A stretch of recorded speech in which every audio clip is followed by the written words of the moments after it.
Hello friends, welcome to करेजी जी अड्डा। तो friends आज हम फिर आप लोग के लाए हैं टॉप 10 मोस्ट इंपोर्टेंट क्वेश्चन। तो फ्रेंड्स जो कि देखिए हम डेली आप लोग के लिए टॉप 10 मोस्ट इंपोर्टेंट जीके जिसका क्वेश्चन का डिस्कशन करते हैं फ्रेंड्स, जो कि previous year RRB group D में के एग्जाम में और जितने भी कम्पिटिटिव एग्जाम है उसमें पूछे गए जो भी जीके जिसका क्वेश्चन रहते हैं फ्रेंड्स, उन सारे क्वेश्चन का डिस्कशन करते हैं daily top 10 most important question के साथ। तो फ्रेंड्स आज भी हम 10 मोस्ट इंपोर्टेंट क्वेश्चन लेके आए। तो फ्रेंड्स हम उसके साथ कुछ एक्स्ट्रा फैक्ट भी बताएंगे, तो आप लोग उसे भी ध्यान से सुनिएगा और याद भी कर लीजिएगा। तो फ्रेंड्स चलिए शुरू करते हैं। पहला क्वेश्चन है कि भारत में चुनावों में मतदान करने के लिए आवश्यक न्यूनतम आयु क्या है। तो फ्रेंड्स भारतीय चुनाव जो है उसमें मतदान करने के लिए आवश्यक न्यूनतम आयु क्या होती है। ऑप्शन में आपको दिया है 25 वर्ष, 21 वर्ष, 16 वर्ष, 18 वर्ष। तो फ्रेंड्स इसका आंसर होगा ऑप्शन डी यानी कि 18 वर्ष। भारत में चुनावों में मतदान करने के लिए आवश्यक न्यूनतम आयु कितना है? 18 वर्ष है। जो व्यक्ति 18 वर्ष के हैं वो मतदान कर सकते हैं भारत में। तो फ्रेंड्स देखिए, चूंकि देखिए मूल संविधान में मतदान के लिए आयु 21 वर्ष था, लेकिन वर्तमान में कितना वर्ष है? 18 वर्ष है। तो ये फ्रेंड्स क्वेश्चन पूछता है कि मूल संविधान में जो मतदान की आयु 21 वर्ष था उसको घटाकर 18 वर्ष कर दिया था, तो किस संविधान संशोधन के द्वारा? तो फ्रेंड्स तो इसका आंसर होगा 61वें संविधान संशोधन द्वारा उम्र का जो मतदान के लिए उम्र है वो 21 वर्ष से घटाकर कितना कर दिया? 18 वर्ष कर दिया। किस संविधान संशोधन के द्वारा? तो 61वां संविधान संशोधन के द्वारा मतदान की आयु 21 वर्ष से घटाकर 18 वर्ष कर दिया, जो कि आपके लिए बहुत ही इंपॉर्टेंट क्वेश्चन है। अभी अगर इससे रिलेटेड हम कुछ मोस्ट इंपोर्टेंट क्वेश्चन बता रहे हैं, आप लोग ध्यान से सुनिएगा। अगर क्वेश्चन पूछेगा कि निर्वाचन आयोग का गठन किस अनुच्छेद के अंतर्गत किया गया है, तो फ्रेंड्स निर्वाचन आयोग जो है उसका गठन अनुच्छेद 324 के अंतर्गत किया गया। आप इसे ध्यान में रखिएगा। और क्वेश्चन पूछेगा कि प्रथम लोकसभा का चुनाव कब हुआ था। फ्रेंड्स प्रथम लोकसभा का चुनाव 1952 ईस्वी में हुआ था, जो कि बहुत ही इंपॉर्टेंट क्वेश्चन था, आप इसे ध्यान में रखिएगा। तो फ्रेंड्स चलते हैं अब नेक्स्ट क्वेश्चन की ओर। तो नेक्स्ट क्वेश्चन है कि डॉट डॉट डॉट का प्रयोग हवा की शक्ति और वेग को मापने के लिए किया जाता है। नहीं बताना फ्रेंड्स कि हवा का जो वेग होता है उसको मापने के लिए किस यंत्र का प्रयोग किया जाता है।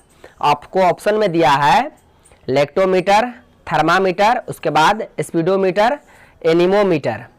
तो इसका आंसर होगा फ्रेंड्स ऑप्शन डी, क्या होगा? एनीमोमीटर। हवा की वेग और शक्ति को मापा जाता है किस यंत्र के द्वारा? तो एनीमोमीटर के द्वारा हवा की वेग को मापा जाता है। किस यंत्र के द्वारा? तो एनीमोमीटर के द्वारा। फ्रेंड्स हम इससे एक्स्ट्रा फैक्ट बता रहे इससे रिलेटेड, जो कि विभिन्न यंत्र से संबंधित है। तो फ्रेंड्स देखिए ये ऑडियोमीटर है। ये ऑडियोमीटर से किसका मतलब किसको मापा जाता है? तो ध्वनि की जो तीव्रता है वो ऑडियोमीटर से मापा जाता है। लेक्टोमीटर पूछेगा तो फ्रेंड्स लेक्टोमीटर से दूध की शुद्धता को मापा जाता है। उसके बाद थर्मामीटर, तो थर्मामीटर पूछेगा तो वो ताप मापा जाता है। थर्मामीटर से क्या मापा जाता है? ताप, टेम्परेचर को मापा जाता है। उसके बाद पूछेगा स्पीडोमीटर, तो ये गाड़ियों की गति मापने में इसका प्रयोग किया जाता है, स्पीडोमीटर यंत्र का। उसके बाद है rain gauge. Friends rain gauge ये वर्षा मापने का कार्य करता है। ये जो अंतरिक्ष इससे क्या करते हैं हम लोग? वर्षा को नापते का कार्य करता है। कौन? Rain gauge. उसके बाद ओडोमीटर। ओडोमीटर क्वेश्चन पूछेगा कि ओडोमीटर जो यंत्र है इसका प्रयोग किस लिए किया जाता है? तो ये पहिया द्वारा जो तय की गई दूरी है उसको मापने के लिए ओडोमीटर का हम लोग यूज करते हैं। उसके बाद पायरोमीटर। तो फ्रेंड्स पायरोमीटर से हम दूर स्थित जो वस्तु है उसका ताप ज्ञात करने के लिए पायरोमीटर का यूज करते हैं। ये सारे क्वेश्चन बहुत ही इंपॉर्टेंट क्वेश्चन है, आप लोग इसे ध्यान में रखिएगा। तो इस क्वेश्चन में पूछ रहा था हवा का वेग, तो इसमें एनीमोमीटर के द्वारा हवा को वेग को मापा जाता है। चलते हैं अब नेक्स्ट क्वेश्चन की ओर। फ्रेंड्स अगर वीडियो अच्छा लगा तो लाइक भी कर दीजिएगा। नेक्स्ट क्वेश्चन है कि आधुनिक आवर्त सारणी के वर्ग 1 के तत्वों को क्या कहा जाता है। फ्रेंड्स हम सबसे पहले बता दें जो आवर्त सारणी थे वे मतलब मेंडलीव दिए थे, जो कि परमाणु द्रव्यमान के आधार पर आधारित था। लेकिन आधुनिक आवर्त सारणी मोसले ने दिए थे, मोसले जो परमाणु संख्या के आधार पर आधारित था, परमाणु संख्या के पर आधारित था आधुनिक आवर्त सारणी। इसमें क्वेश्चन में पूछ रहा है कि आधुनिक आवर्त सारणी के वर्ग 1 के तत्वों को क्या कहा जाता है। आपको ऑप्शन में दिया है क्षारीय मृदा धातु, उसके बाद आदर्श गैस, क्षार धातुएं, हैलोजन। तो फ्रेंड्स चूंकि इसका आंसर होगा ऑप्शन सी यानी कि क्षार धातुएं। आधुनिक आवर्त सारणी के वर्ग 1 के तत्वों को क्या कहा जाता है? क्षार धातुएं कहा जाता है। क्या कहा जाता है? क्षार धातुएं। चूंकि देखिए फ्रेंड्स प्रत्येक आवर्त का प्रथम जो सदस्य होता है वह क्षार धातु होता है और अंतिम सदस्य कोई ना कोई अक्रिय गैस होता है। तो सिर्फ पहले आवर्त का पहला सदस्य हाइड्रोजन है जो कि अपवाद है। तो फ्रेंड्स आप लोग इसे ध्यान में रखिएगा कि आधुनिक आवर्त सारणी के वर्ग के एक के तत्वों को क्या कहा जाता है, तो क्षार धातु कहा जाता है। क्या कहा जाता है, क्षार धातु कहा जाता है। आप इसे ध्यान में रखिएगा, बहुत ही इंपॉर्टेंट क्वेश्चन था। आधुनिक आवर्त सारणी किसने दिया था, तो मोसले ने दिया था, परमाणु संख्या पर आधारित था। तो चलते हैं अब नेक्स्ट क्वेश्चन की ओर। तो नेक्स्ट क्वेश्चन है कि ध्वनि डॉट डॉट डॉट में से संचरण कर सकती है। बताना आपको जो फ्रेंड साउंड है ध्वनि किसमें संचरण कर सकती है। ऑप्शन में आपको दिया है सभी विकल्प यानी कि सभी, बी में है केवल द्रव पदार्थ पर, सी में है केवल ठोस पदार्थ पर, डी में है केवल गैस। तो फ्रेंड्स इसका आंसर होगा ऑप्शन ए यानी कि सभी। इनमें सभी ध्वनि गमन कर सकती है, द्रव में भी, ठोस में भी और गैस में भी। आप इसे ध्यान में रखिएगा। और क्वेश्चन पूछेगा कि ध्वनि सबसे अधिक जो गमन करती है किस पे करती है, तो ठोस पे करती है। किस पे करती है, ठोस पे। और उससे कम द्रव, उस सबसे कम गैस में। आप इसे ध्यान में रखिएगा कि ध्वनि सबसे अधिक किस पे गमन करती है, ठोस में, उसके बाद द्रव, उसके बाद गैस में। ध्वनि के लिए माध्यम होना अनिवार्य फ्रेंड्स। अगर वही पूछता प्रकाश, प्रकाश के लिए माध्यम की आवश्यकता नहीं है। और सबसे अधिक जो प्रकाश है लाइट, वो कहाँ पे गमन करते हैं, तो निर्वात पर। सबसे अधिक प्रकाश कहाँ पे गमन करती है, तो निर्वात पर सबसे अधिक प्रकाश गमन करती है। प्रकाश के लिए कोई माध्यम की आवश्यकता नहीं होती है, लेकिन ध्वनि के लिए माध्यम की आवश्यकता होती है, जो कि बहुत ही इंपॉर्टेंट क्वेश्चन था, इसलिए हम आपको बता दिया। आप इसे ध्यान में रखिएगा। तो चलते हैं अब नेक्स्ट क्वेश्चन की ओर। तो नेक्स्ट क्वेश्चन है कि आवर्त सारणी के चौथे आवर्त में डॉट डॉट डॉट तत्व उपस्थित होते हैं। जो फ्रेंड्स आवर्त सारणी जो है उसके क्या कहता है कि चौथे आवर्त में कितने तत्व उपस्थित होते हैं। आवर्त सारणी के चौथे आवर्त में कितने तत्व उपस्थित होते हैं। ऑप्शन में आपको दिया 38, 28, 8, 18। तो फ्रेंड्स इसका आंसर होगा ऑप्शन डी यानी कि 18 तत्व है। आवर्त सारणी के चौथे आवर्त में 18 तत्व उपस्थित होते हैं। कितने, 18। तो फ्रेंड्स हम बता दें कि आवर्त सारणी के पहले मतलब आवर्त में 2 तत्व होते हैं, दूसरे आवर्त में 8 तत्व, उसके बाद तीसरे आवर्त में 8 तत्व, उसके बाद चौथे आवर्त में 18 होते हैं, पांचवें में भी 18 होते हैं, छठा में 32 होते हैं, सातवां में शेष जो तत्व है वो होते हैं। तो यहाँ पे पूछ रहा था क्या कि चौथे आवर्त में कितने तत्व होते हैं, तो चौथे आवर्त में 18 तत्व होते हैं। तो इसका आंसर ऑप्शन डी हो जाएगा कि आवर्त सारणी के चौथे आवर्त में 18 तत्व होते हैं। कितने, 18। तो आप इसे भी ध्यान में रखिए, 2, 8, 8, 18, 18, 32, इस तरह से आप याद रखिएगा। तो चलते हैं अब नेक्स्ट क्वेश्चन की ओर। नेक्स्ट क्वेश्चन है फ्रेंड्स कैपिटल से, कैपिटल और कंट्री कैपिटल से है कि नासाउ किस देश की राजधानी है। फ्रेंड्स नासाउ जो है वो किस देश की राजधानी है। ऑप्शन में आपको दिया है बारबाडोस, बोत्सवाना, बेलाइज, बहामास। तो फ्रेंड्स इसका आंसर होगा ऑप्शन डी यानी कि बहामास। बहामास देश जो कंट्री है उसकी राजधानी है नासाउ। किस देश की राजधानी है, तो बहामास देश की राजधानी है नासाउ, जो कि जो उत्तरी अमेरिका कंटिनेंट है, उत्तरी अमेरिका कंटिनेंट का एक देश है बहामास, और जिसकी राजधानी क्या है, नासाउ। आप इसे ध्यान में रखिएगा, बहुत ही इंपॉर्टेंट क्वेश्चन था फ्रेंड्स। यहाँ ऑप्शन ए में दिया है बारबाडोस। तो फ्रेंड्स बारबाडोस की राजधानी है ब्रिज टाउन। क्या है, ब्रिज टाउन है बारबाडोस की राजधानी। उसके बाद आपको बोत्सवाना की राजधानी तो पता होगा आप लोग को, गेबोरोन होता है बोत्सवाना की राजधानी। आप इसे भी ध्यान में रखिएगा, बहुत ही इंपॉर्टेंट क्वेश्चन था। तो फ्रेंड्स चलते अब नेक्स्ट क्वेश्चन की ओर। तो नेक्स्ट क्वेश्चन है कि पुरुष शुक्राणु में गुणसूत्रों की संख्या होती है। बताना फ्रेंड्स कि पुरुष के शुक्राणु में गुणसूत्र की संख्या कितनी होती है।